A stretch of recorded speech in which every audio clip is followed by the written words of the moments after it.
Olá pessoal, bom dia, boa tarde, boa noite, dependendo do horário que cada um de vocês esteja vendo esse vídeo agora. Me chamo João Pedro Melo, eu sou estudante de Biologia pela Universidade Federal Rural de Pernambuco, né, UFRPE, em Serra Talhada, na unidade acadêmica de lá. Desde agora já peço desculpas por qualquer tipo de som externo que vocês estejam ouvindo aí, né? E eu tô aqui para apresentar para vocês um tema muito interessante chamado animais peçonhentos de interesse médico no Brasil, tá? Esse que é um tema que acho que vale muito a pena comentar sobre, porque é algo que deveria ser trabalhado conosco, né, desde muito tempo, já no ensino fundamental, né? Já deveria ter assuntos desse tipo na escola. No entanto, ficam muito defasados às vezes, né? A gente não acaba não vendo essas coisas, demora um tempo para aprender, né? Ou então a gente pode passar a vida toda e nunca ouvir falar disso, né? Descobrir um pouco mais sobre quem são esses bichos, entender a biologia dos animais, né? É algo muito importante para que eu considero para a gente aprender e repassar esse conhecimento para os outros também, né? Então hoje a gente vai conhecer aqui quem são esses animais peçonhentos de interesse médico, o que significa interesse médico, né? E, e vamos conhecer esses bichos agora. De início eu já digo que o que significa interesse médico, né? Por que um animal é chamado assim, tem interesse médico? É todo aquele animal que ele tem a capacidade de, em caso de acidente, né, a sua peçonha ela pode vir a provocar alguns sintomas indesejáveis, sendo esses sintomas capazes de levar uma pessoa a óbito, por exemplo, né? E aqui a gente destaca diversos grupos, né? Estamos falando de aranhas, falando de escorpiões, estamos falando de serpentes e por aí vai, né? Então, exatamente é isso que significa interesse médico, né? O bicho que, se você tiver um acidente com ele, ele é um animal peçonhento e isso pode ter a capacidade de te levar a óbito, né? Então, isso se faz ainda mais necessário a gente entender, né, um pouco mais sobre esses bichos, quem são, né, e o que representam de fato. Essas aqui são algumas referências que eu consultei antes de chegar aqui e apresentar esse trabalho para vocês. Quem tiver alguma dúvida, eu posso repassar isso daqui, se tiver interesse. Aí nos comentários eu posso estar repassando para vocês. Então, de início, a gente já começa com uma pergunta interessante, não é? Um animal peçonhento e um animal venenoso seriam as mesmas coisas, né? Será que peçonha e veneno são sinônimos, né? Querem dizer a mesma coisa? Vamos descobrir agora. A resposta é que não, não é. E a gente vê isso melhor nessa imagem aqui. As serpentes, por exemplo, são animais peçonhentos, né? Importante destacar que não todas, tá? Não são todas, algumas não são peçonhentas de jeito nenhum, mas algumas são. E o que significa peçonha? Um animal peçonhento é basicamente todo aquele animal que ele vai ter alguma forma de te injetar as toxinas que ele produz. Ou seja, ele vai te entregar essas toxinas de uma forma ativa, né, por meio da injeção. E como ele faz isso? Ele pode fazer isso ou porque ele tem presas, como no caso da serpente aqui, vocês estão vendo bem aí. Ela pode fazer isso por meio das presas, pode fazer isso por meio de um aguilhão, por exemplo, no caso dos escorpiões, né? Ou das quelíceras, no caso das aranhas, por exemplo, né?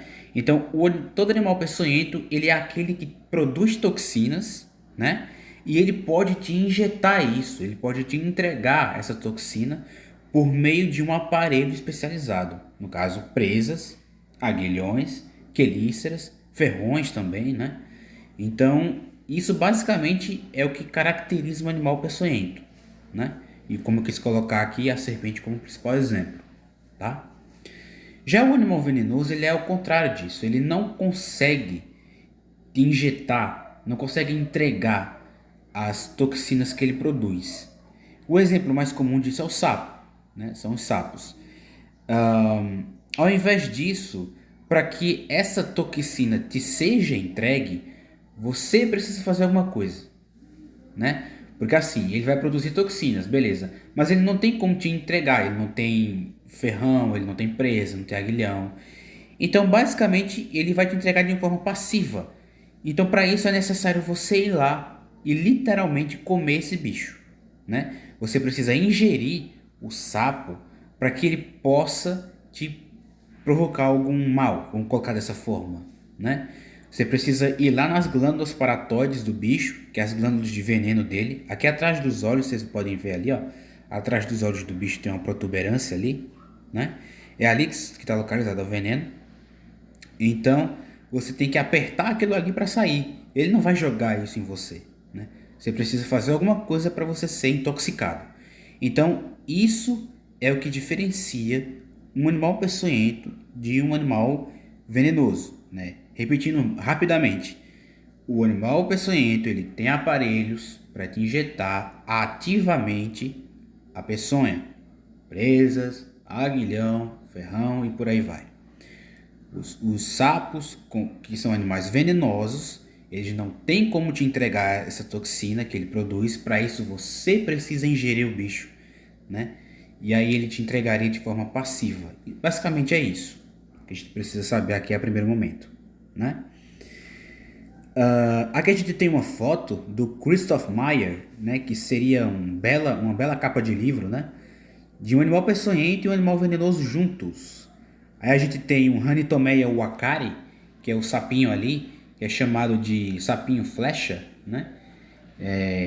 E aqui temos uma Lachesis muta, que é uma surucucu pico de jaca, uma serpente peçonhenta, tá? Só que como a biologia e o reino animal também são muito interessantes, a gente vai ter aqui um caso bem curioso, né? Aqui nós temos a perereca capacete, vocês estão vendo ela aí agora, a Corytomantis greeningi, que é um bicho que tem ali nessa foto do crânio, vocês podem ver bem, ali na pontinha tem algumas protuberâncias, ó, lembrando algumas espículas, né? Esse bicho consegue entregar as toxinas dele por meio dessas espículas que vocês estão vendo aí no ápice do crânio, né? Essas fotos são do Carlos Jarrett, ele foi o pesquisador que descobriu isso.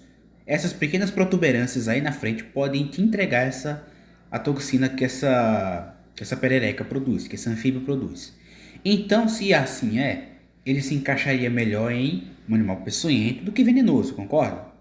Então, isso é muito interessante, muito interessante. Esse é um animal que ele é típico de Caatinga, né? Pode ser encontrado em Caatinga, por exemplo, e tem essa característica interessante, né?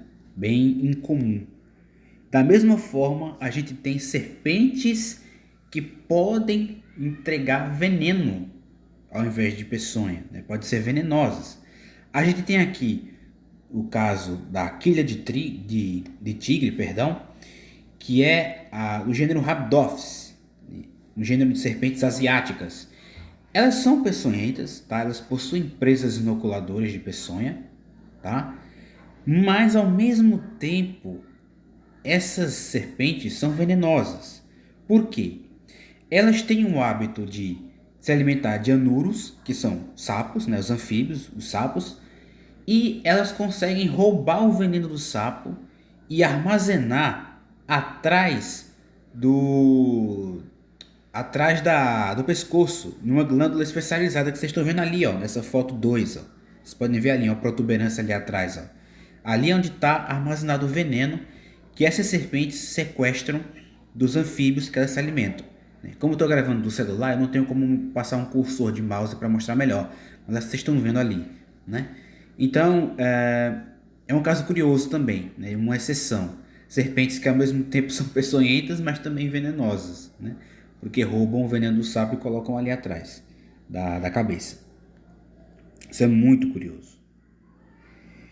E também a gente precisa ter cuidado para não confundir alguns termos, né? Quando você estiver lendo algum artigo em inglês, por exemplo, você vai ver que venomous significa peçonhento. E, no entanto, essa palavra dá a entender que está falando de venenoso, né? Só que, na verdade, não. Ela é chamada de falso cognato. Nesse caso, venomous é peçonhento. E, ao contrário disso, seria poisonous. A gente vê isso também lá no texto que pode estar em inglês, mas isso quer dizer venenoso. E tem uma conotação de peçonhento, né? Mas na verdade não, é venenoso. Então os dois são falsos cognatos, né? Parecem que querem dizer alguma coisa, mas ele quer dizer o sentido oposto, né? Isso é muito interessante também. A gente tem aqui o exemplo de baiacu, que ele também é um bicho venenoso, né? Ele não consegue entregar a peçonha de forma ativa e para isso você tem que consumir o bicho para poder se intoxicar. Dito isso, a gente vai falar agora de um grupo específico de animais peçonhentos que é muito comum se encontrar mais perto da gente do que a gente pensa, né? E que estão presentes basicamente em toda parte, que são as aranhas. Então a gente vai falar sobre aranhas agora, animais que é uma das fobias, né? A aracnofobia é uma das fobias mais comuns da humanidade, segundo algumas pesquisas. É um dos medos mais comuns do ser humano. E agora a gente vai entender um pouco mais sobre esses bichos que, né, acabam causando aí tanto medo na população. E vamos ver se a gente precisa ter medo deles mesmo. Bem, a aranha ela vai ter uma morfologia que é o formato do corpo do bicho, né, visto externamente, basicamente assim. O bicho vai ter oito patas ligado à cabeça, que no caso das aranhas, a cabeça ela é a união entre o tórax, né, como a gente vê nos insetos, é a união do tórax com a própria cabeça. Então, no caso das aranhas, seria melhor chamado de cefalotórax, né? A união entre a cabeça e o tórax. Então, ela não vai ter uma cabeça necessariamente dita, vai ter um cefalotórax ali. E atrás, ali dela, vai ter o abdômen, que não é o bumbum, como algumas pessoas acham, né? É um abdômen. Então, ela é dividida em duas partes, basicamente. O cefalotórax, unido à cabeça com o tórax, e o abdômen ali. As pernas, que são 8, vão estar sempre conectadas ao cefalotórax. Sempre, sempre. Essas da frente ali não são pernas, são pedipalpos. Pode ver até a indicação ali dizendo. O que são os pedipalpos? Para que eles servem? Basicamente eles servem para manipulação do alimento, né? Eles ajudam na manipulação do alimento, né? Então, embaixo não são considerados patas. As patas são essas que vêm posteriormente a eles, né? São as 8. Tem as quelíceras, vocês podem ver ali na dianteira, que são justamente o mecanismo com os quais elas vão injetar a peçonha, né? Elas vão injetar por ali nas quelíceras, que são basicamente dois ferrões, a grosso modo falando, né? São dois ferrões ali que podem entregar a peçonha que o bicho armazena nas glândulas. Sendo que existe uma família, que é a família Uloboride, que ela não possui essas glândulas, ela é desprovida disso. Então o animal, eles da família Uloboride não vão conseguir injetar peçonha porque não vão produzir. E também tem as fiandeiras ali atrás, vocês podem ver, ó. As fiandeiras são por onde esses bichos vão tecer suas teias, né? Especialmente no caso das aranhas que pertencem a uma subordem chamada de Araneomorphae, né? Que elas são as que tecem as suas teias que a gente costuma ver. Essa daqui que está representada na imagem, ela é uma representante das caranguejeiras, né? Das tarântulas. E esses bichos, como a gente sabe, não produzem teias. Eles não fazem teias como as outras, né? Então as fiandeiras, no caso desses bichos, eles não são tão funcionais assim, né? Muito bem, vamos passar adiante. As aranhas elas estão presentes em quase todas as regiões do planeta. A gente exclui as regiões que são frias, como os polos, Polo Norte, Polo Sul, né? A grande maioria das espécies são solitárias. Esses bichos eles não costumam, né, construir família e tal. Os bichos são mais na dele, a grande maioria. Todas são carnívoras, são animais que vão se alimentar de outros, né? No caso insetos, a maioria das aranhas são predadores vorazes de insetos. Há algumas que podem predar presas maiores, pode até predar vertebrados inclusive. A gente tem registro aí de serpentes que foram parar, né, na teia de aranha, até lagartos também, né, e foram predados, né? Então os bichos podem ter essa capacidade ainda de consumir presas maiores. São bichos que vão trocar o seu exoesqueleto periodicamente, né? O exoesqueleto é a casca da aranha, entre aspas, né? Ela não tem um esqueleto interno como nós, por exemplo. O esqueleto dela é tipo uma armadura, formado de quitina, né? Que é um carboidrato, que vai conferir a elas uma característica de dureza. É assim em todos os artrópodes, inclusive, né? Então, elas vão periodicamente trocar essa casca, porque ela vai crescendo e essa casca não vai mais comportar o bicho. Então, ela vai chegar um momento que vai se livrar dessa casca e vai assumir uma nova casca, né? Algumas espécies tecem teias, outras não. Elas vão viver em constante movimento no solo, inclusive as tarântulas, né, as caranguejeiras que a gente falou agora há pouco. Aqui no Brasil a gente só vai ter 3 gêneros, tá, de aranhas que vão ter interesse médico aqui no Brasil. Tá? Antes da gente passar para o próximo slide, a nível de curiosidade, essa aranha que vocês estão vendo aqui é uma Poecilotheria metálica. Né? Ela é uma tarântula azul, né, bem bonita, encontrada, se não me engano, agora na Índia, encontrada por lá. E vamos conhecer agora. O primeiro gênero é o gênero Phoneutria, que corresponde às aranhas armadeiras. Olha que coisa curiosa.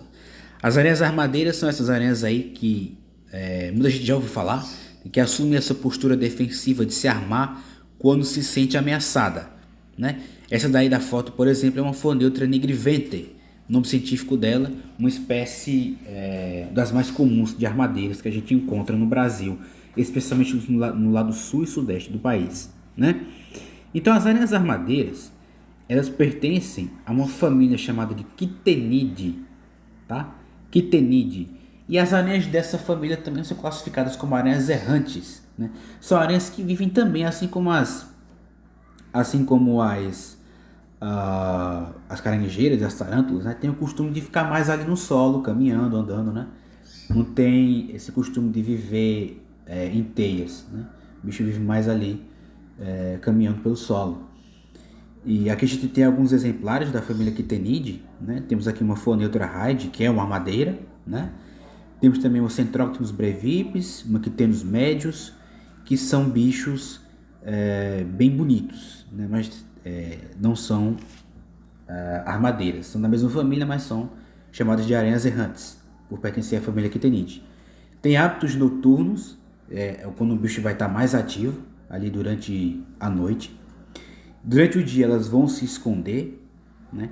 Elas vão preferir ficar ali protegidas até chegar a hora da caça, que seria à noite, né? Isso no caso das armadeiras específico. Todas as espécies são agressivas, tá? Elas têm esse costume de ser agressivas, especialmente quando elas são incomodadas.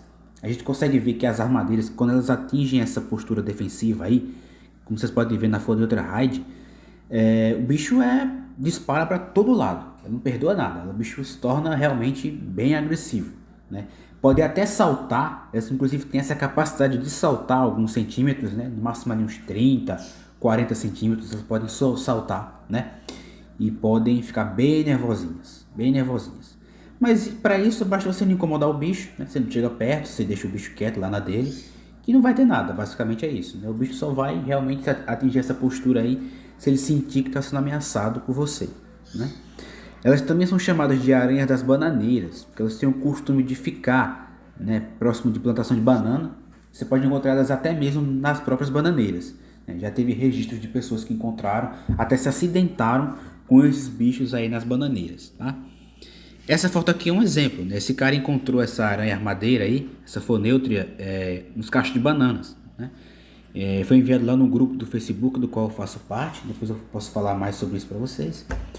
Infelizmente eu perdi o nome do cara da foto, né? Se ele estiver vendo esse vídeo, ele pode reivindicar, né, a autoria da foto, que eu posso colocar, posso editar e colocar o nome dele aí como autor da foto. Tem um vídeo aqui, ó. Olha, galera, olha aqui, ó. Armadeira. O bichinho tá bravo, hein? O bicho tá armado, olha só. Olha lá, Bem defensivo, levanta. olha só. Olha lá. Levanta a patinha. Bem defensivo. Vai. Típico das armadeiras, né? Os bichos são realmente bem complicados de lidar, né? Mas se você deixar o bicho quieto na dele, praticamente não acontece nada, né? E é necessário a gente ter também um cuidado para não confundir as armadeiras com as aranhas-lobo, tá? Isso é muito comum acontecer, especialmente no sudeste do país, lá em São Paulo, Rio de Janeiro, Minas Gerais, né? Basicamente assim, é fácil você olhar para as duas e distinguir, né, o que é uma foneutra e o que é uma aranha-lobo, né, da família Lycosidae, né? Nesse caso aqui eu coloquei uma Lycosa erythrognata como representante das Lycosidae, tá? E basicamente é o seguinte, uma armadeira, uma fonêutria, ela vai ter, vocês podem ver ali, ó, um desenho ali no abdômen, na parte posterior, onde seria o vulgarmente bumbum, né? Desenhos ali que lembram corações, tá? Lembram corações. E também ali no cefalotórax do bicho, ali na frente, ó, no que seria vulgarmente cabeça, você tem um risco negro ali no meio, né? Um risco preto ali no meio, que basicamente você, usando isso, você poderia até distinguir uma armadeira, uma foneutra de outra aranha. Mas é importante dizer também o seguinte, não é toda armadeira que vai ter esse formato aí, tá? Em muitas delas, em algumas, você pode ver que os corações ali, eles não estão presentes no abdômen. Você olha e não vê, tá ali lisinho, marronzinho, sem nenhum traço de coração. E no entanto o bicho é uma armadeira, é uma foneutra, né? Então isso aqui que eu estou passando é algo que pode auxiliar na identificação. Mas não necessariamente o bicho não tem corações ali no abdômen, quer dizer que não é armadeira, quer dizer que não é foneutra. Isso pode acontecer, porque esse bicho possui variações morfológicas, né? Variações no formato do seu corpo ali, né? Dos desenhos. Então vocês podem encontrar armadeiras que não tem esse detalhe aí, mas não deixam de ser armadeira, né? No caso das aranhas-lobo, que pertencem à família chamada de Lycosidae, ou aranhas de jardim, também podem chamar assim se quiserem, ela vai ter ali basicamente, elas vão ter dois riscos negros no cefalotórax, tá? Com uma lacuna ali no meio, vocês podem ver bem ali, e no abdômen um desenho típico de uma seta apontando para cima, né? Isso auxilia você a identificar uma Lycosidae, uma aranha-lobo, diferentemente do que você vê aqui na foneutra. Elas até se parecem a certo modo, mas você observando esses detalhes aí você consegue fazer uma distinção entre as duas, né? Entre as foneutras e as aranhas-lobo. Agora a gente vai falar rapidamente de foneutrismo. O que é o foneutrismo, né? É o acidente com foneutria, o acidente com aranha armadeira. O que pode acontecer se uma pessoa se acidenta com uma armadeira? O que ela vai sentir, né? Antes da gente chegar lá, eu quero mostrar para vocês aqui esse slide aqui do Ciência Brasilis, né? Saudoso Ciência Brasilis, um site que não existe mais, do Marcos Bononato, o cara que faz desenhos absurdamente lindos sobre animais peçonhentos, inclusive. Um abraço para ele, inclusive. Vejam aqui, eu quero que vocês se atentem na distribuição geográfica desses animais. Vocês podem ver que as foneutras, as armadeiras, elas pegam boa parte da Amazônia, região norte ali, né? Basicamente quase toda a região norte do país, se não toda. É porque eu estou vendo aqui, né, esse primeiro mapa aqui do país, mas agora eu estou vendo aqui também o segundo. Pegam a região norte toda, basicamente. Elas estão presentes ali, estão no sudeste do país, sul e sudeste. Também se localizou ali no centro-oeste, tá? Onde ela é menos frequente é no nordeste, aqui onde eu moro, né? Ela só ocorre ali numa faixa da Bahia, vocês podem ver, e também ali no Maranhão, né? E aqui vocês podem ver também, ó, as espécies que se diferenciam observando a parte ventral delas. Olha só, Foneutra nigriventer ali, vocês podem ver que ela é toda negra embaixo, né? Toda preta, por isso que vê o nome nigri, quer dizer negro, venter vem de ventre no latim, é por isso que dá esse nome lá. E as outras aqui, ó, baienses, bolivienses, exterite, fera, kesserling, pert e hyde. Vocês podem ver como que você pode identificar esse bicho, as espécies diferentes, com base no ventre do animal. É muito curioso isso também. Mas agora vamos lá, os sintomas que você pode sentir. Foi picado por armadeira, você vai ter um edema ali no local, né? Pode ser um eritema também, fica bem vermelho ali, bem inchado. Você pode ter sudorese, você pode suar bastante, são um dos principais sintomas que são narrados em literatura. Você pode ter vômitos, pode vomitar ocasionalmente, você pode ficar agitado, você pode ter pressão alta, sua pressão vai subir. Em casos mais graves, você vai suar bastante, vai ter choque, vai ter um edema pulmonar agudo, que pode inclusive levar a óbito, isso é uma coisa bem séria. Arritmia cardíaca, seu coração vai começar a acelerar muito. E nos homens pode ter priapismo. Priapismo seria a ereção peniana, basicamente isso, né? A ereção peniana do homem masculino, e em caso de uma picada de armadilha. Então isso é uma coisa pode ser bem desagradável, né? Porque é uma coisa que dói bastante. As pessoas que sofrem com isso relatam, dói muito, né? Então não se engane, isso não é bom, né? Isso é muito ruim. E o tratamento ele pode ser feito com analgésicos e anestésicos para tirar um pouco das dores, né? E com o soro antiaracnídico, que ele é mais indicado ser aplicado em casos graves, né? Inclusive na literatura que eu consultei, isso estava lá mencionado, ok? Agora a gente vai para o segundo gênero, que são as Loxosceles, são as aranhas marrons. Quem nunca ouviu falar de uma aranha marrom, né? São animais que, diferente das armadeiras, elas estão presentes em todo o país. Em todo o Brasil você vai encontrar aranhas marrons. E, inclusive lá no Paraná, esses bichos estão com status de praga, né? Porque eles podem ser encontrados em basicamente todo lugar que você for, todo local você vai encontrar uma aranha marrom. Então lá está um problema bem grave isso aí, tá? Esse daqui é um Loxosceles rufescens, mostrarei para vocês na imagem. Vou passar aqui. As Loxosceles, pessoal, as aranhas marrons são da família Sicariidae, ok? Elas são mais ativas também durante a noite, muito mais do que durante o dia, tá? Elas se escondem em casca de árvores, atrás de móveis, porões, garagem. São bichos que não costumam fazer teia no alto. Elas sempre acham um local mais reservado, entre aspas, né, para fazer as suas teias. Eu já encontrei muitas embaixo de pedra, dentro de buraco de árvore. Já encontrei também em garagem, né? Então são locais que a gente, quando for frequentar, tem que ficar atento, né? E também não colocar a mão em qualquer lugar, né? Quando estiver na mata. A gente precisa estar sempre atento, que esses animais eles podem estar nos mais diversos locais. Mas apesar disso, eles são animais tranquilos. Aranhas marrons, diferente de armadeiras, são bichos que são bem mais tranquilos e mais quietos.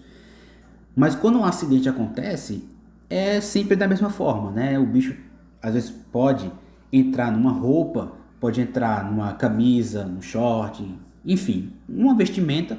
E quando é pressionado, quando você vai vestir, né, você pressiona o bicho ali, o bicho vai se sentir ameaçado e vai, obviamente, efetuar a picada, né? Então, a maioria dos acidentes com Loxosceles, com a aranha marrom, acontecem dessa forma. É bem comum acontecer desse jeito, né? Basicamente, isso aqui eu peguei lá do Twitter, né? Tá aqui o arroba da moça que publicou. Achei bem interessante isso aqui que ela fez. Ela fez o seguinte, um guia de identificação de Loxosceles aqui, né? Como eu disse anteriormente, elas não fazem teias no alto, elas têm uma marcação em forma de violino ali no cefalotórax, né? Por isso que muitas vezes ela é chamada de aranha violino ou aranha violinista, né? Por conta dessa característica. Ocorre em todo o país. Ela tem um cefalotórax ali em formato de uma pera, né? Segundo que a moça, né, que fez a ilustração entendeu. E também elas são animais bem pequenos, elas não chegam a passar de 2 centímetros não, as maiores, né? Elas vão ter ali o tamanho de uma moeda de R$1, quase, né? Algumas até conseguem, né, se sobrepor a isso. A gente pode ver isso aqui agora, olha só. Né? O bicho é bem pequeno, na verdade, ele tem, se não fosse as pernas grandes, né, eles teriam ali, né, basicamente caberia em cima da moeda de R$1 aqui, vocês podem ver. E outra coisa, né, esses bichos, eles possuem, aqui não está mostrado nessa ilustração, mas eles podem ter ali, o segundo par de patas pode ser maior do que o primeiro par. Se vocês estão vendo ali, os 4 pares, o segundo, normalmente ele é maior do que o primeiro, tá? Normalmente, né? Mas às vezes a gente até percebe que é um pouco difícil observar isso, né? Aqui a gente vai ver o loxoscelismo agora, que é o acidente por aranha marrom, tá? Aqui tem algumas imagens para vocês, que o negócio é bem sério, né? O negócio pode ser bem complicado. Os sintomas do acidente loxoscélico, ele é dividido em cutâneo e cutâneo visceral. O cutâneo é aquele que é mais superficial, ele atinge ali mais a sua pele. nem a camada da epiderme, né? Essa parte assim mais externa. O cutâneo visceral, ele pode se estender da camada mais externa até a mais interna, pode pegar suas vísceras, né? E esse é o loxoscelismo mais grave considerado, né? No cutâneo você vai ter edema, você vai ter eritema, né? Você vai inchar, vai ficar vermelho, você vai sentir dor, não no momento da picada, porque a picada do bicho é indolor, né? Mas depois de algum tempo você vai sentir dor, vai ter uma bolha, sua pele vai ficar pálida ali perto, né? E vai ter principalmente necrose. A necrose ela é uma característica muito marcante do acidente com Loxosceles, né? Com areia marrom. Porque esse bicho ele tem uma peçonha que a gente chama de proteolítica, né? Ele destrói proteínas, né? E isso acaba fazendo com que a gente acabe necrosando, né? No caso de acidente.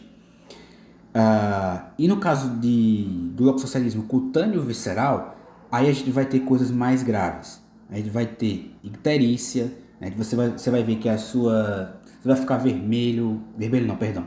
Você vai ficar uma coloração branca, suas conjuntivas ali dos olhos, né? Você vai ficar com um aspecto amarelado também, né? Você vai urinar pouco, você pode até ter um pouco de retenção urinária também e algumas alterações no sangue, isso já foi relatado em literatura. E aí basicamente o tratamento, você usa os analgésicos para tirar um pouco da dor, né? O corticosteroides, diuréticos para fazer a pessoa urinar, né? Estimular que a pessoa urine, e o soro antiaracnídico, né? Para evitar que isso continue se espalhando, né? Uma das literaturas que eu consultei, que é Cardoso e colaboradores, em 2009, ele explicou que a demora na busca por atendimento médico diminui a eficácia do tratamento. Então, quanto mais você demora a procurar a unidade de saúde, o hospital, pior o caso vai ficando. Porque as pessoas têm a tendência de ignorar, né? Porque como a picada do bicho é indolor, elas acreditam que vai passar, né? Foi apenas como uma picada de mosquito, por exemplo, vai passar, não vai ter nada. Só que aí a lesão vai progredindo, e é isso que, né, acende o alerta na pessoa e faz ela procurar o médico. Mas isso precisa ser feito o quanto antes possível. A gente não pode negligenciar, né, um acidente com areia marrom. Se você não viu o que foi que te picou, você não conseguiu identificar o animal, procure o atendimento médico mesmo assim. Especialmente o pessoal aí do sul, né, lá de Paraná, inclusive, que é onde esse bicho está virando praga. Não negligencie. Procure atendimento médico, porque isso não pode ser deixado de lado, né? Tem que procurar ajuda para isso. E agora a gente chega no último, né, no terceiro e último gênero de aranhas peçonhentas de interesse médico no Brasil, que são do gênero Latrodectus. São as aranhas viúvas negras, né, ou viúva flamenguinha, o pessoal chama assim também, né? Ou viúva negra ou viúva flamenguinha, como queiram. Esses animais são da família Theridiidae, tá? É de uma outra família. O tamanho varia entre 1,5 cm até 3 centímetros, né? Especialmente as fêmeas. As fêmeas são as maiores do que os machos. Os hábitos são mais diurnos do que noturnos desses animais. Eles se escondem na vegetação arbustiva, em latas vazias, pneus velhos, etc. Eu já encontrei esses bichos embaixo de pedras também. Já encontrei em teias no alto, né? Suspensas no alto, né? Na vegetação, que é como diz aí, né? Teias irregulares na vegetação. E elas vão responder de forma semelhante também às Loxosceles, né? As aranhas marrons, quando são ameaçadas, né? Ela também são animais tranquilos, mas se ameaçadas, se espremidas também, né? Aí o acidente pode acontecer, né? Mas no caso, os acidentes com Latrodectus, com viúvas negras, é bem menos comum do que por aranhas marrons, pessoal. Bem menos comum mesmo, né? E quando esses acidentes acontecem, quem é responsável são as fêmeas, né? Elas é que podem causar os acidentes, inclusive a sintomatologia toda da problemática, né, do acidente são com as fêmeas. Aqui tem um vídeo também para vocês verem, ó. O tamanho da aranha. Uma Latrodectus, né, uma aranha viúva negra predando ali um que parece ser algum representante da família Scarabeide, né? São os besouros que são chamados de escaravelho, né? Ou em alguns locais do Brasil até de rola bosta, né? Os coitados são chamados assim, né? Então ele tá ali tecendo a teia, né? Envolvendo o bicho ali para alimentação posterior. Olha só como é curioso. Nós temos também uma espécie bem interessante, que é a Latrodectus geometricus, a viúva marrom. Ela é considerada uma exceção, tá? Do mesmo gênero, Latrodectus, né? Mas ela não é considerada, por enquanto, de interesse médico. Ela é considerada uma aranha que, em caso de acidente, pode vir a provocar alguns sintomas indesejados, mas que pode provocar um acidente do nível moderado, né? Ainda não seria uma coisa grave, como seriam, por exemplo, nos outros que a gente falou até agora. Mas essa é uma exceção dentro, no gênero Latrodectus, tá? Essa espécie aí, a Latrodectus geometricus. Mas, com as novas pesquisas que vão se desenvolvendo, novos estudos, isso pode mudar a qualquer momento. A qualquer momento esse bicho pode entrar aí no hall das aranhas de interesse médico do Brasil. Vamos ver aqui. E quais são os sintomas do latrodectismo, né, do acidente com aranhas viúvas negras ou flamenguinhas? Basicamente, pessoal, os sintomas são esses aqui. Você vai ter dor e edemas locais, né, um inchaço que é bem comum. Pode apresentar tremores, dor de cabeça, pode ficar tonto também. Pode ter febre, inclusive. Febre é um dos sintomas relatados da literatura. Nos casos mais graves, que não são tão comuns, né? Não são tão comuns casos graves de latrodectismo, a pessoa pode ter náuseas, vômitos, taquicardia, retenção urinária, né? O tratamento pode ser feito por meio de gluconato de cálcio, analgésicos e o soro específico para latrodectus, tá? De acordo com Cardoso e colaboradores, alguns estudos foram feitos, né? E foi observado que o soro antiaracnídico ele não tem um efeito tão desejado assim, né, na reversão do empeçonhamento por latrodectus. Para isso foi criado o próprio soro específico para latrodectus, né, o soro antilatrodéctico, né. Então é um caso aí bem interessante da gente observar. E aqui eu quero trazer para vocês um guia de como remover uma aranha com segurança da sua casa, né? Caso esse bicho venha a estar ali na sua casa e você não queira por perto, né?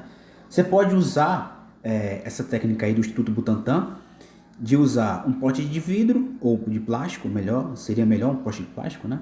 Você coloca lá no bicho, capturou o bicho, bota por baixo ali um papelzinho e ele vai ficar apoiado lá embaixo. Você vai subir o pote e aí você aproveita, retira o papel e tampa com o animal lá dentro. E aí você pode liberar em área de mata, que é o mais ideal, né, o mais recomendado. Com isso eu quero passar uma mensagem que é a seguinte: a gente viu aqui até agora nos grupos de aranha, viu tudo, mas isso não significa que esses bichos eles precisam serem mortos assim, né? Ah, tem uma aranha na minha casa, eu não gosto de aranha, então eu preciso matar o bicho porque eu não gosto dele e ponto final. Não é bem assim, né? A gente não precisa tomar essas medidas, né? Os animais, eles acabam entrando em casa não por escolha deles, não é porque eles escolheram entrar ali e que eles têm a intenção maléfica de causar mal a alguém, de picar uma pessoa e matar a pessoa. Isso não existe, isso é conto de fadas, né? A gente não precisa tomar medidas tão drásticas assim, sabe? Então, se você tem a oportunidade de fazer o resgate, como informa a imagem aí, você faz. Você pega o bicho aí, captura, liberta no mato e tranquilo, vida que segue, né? Inclusive, algumas que você pode ter em casa, algumas espécies, elas podem te ajudar a combater pragas, a combater alguns insetos indesejados, né? Tipo, tem muito cupim voador, outros besouros e tal. Cai na teia do bicho, o bicho te ajuda, né, a se livrar desses bichos que, vai por mim, né, são bem mais indesejáveis de se ter do que uma aranha dentro de casa, né? Então, com isso eu passo a mensagem para vocês de que também as aranhas, né, como todos os animais, precisam ser preservados. A gente não precisa matar os animais, ok? Com isso, eu encerro aqui essa parte, né? Eu encerro aqui esse momento com vocês sobre aranhas. Eu pretendo voltar posteriormente com escorpiões e outros animais peçonhentos, mas por enquanto eu vou ficar aqui, né? Já agradeço a quem estiver assistindo esse vídeo. Se gostou, pode deixar o seu like aí embaixo, tá? Pode comentar, pode compartilhar com pessoas que vocês acham que vão ter interesse no assunto. E aí a gente volta depois com mais uma pequena aula, né, sobre animais peçonhentos aqui do nosso país, que com certeza é um tema bem interessante, né, bem legal da gente aprender. Um abraço, até o próximo vídeo.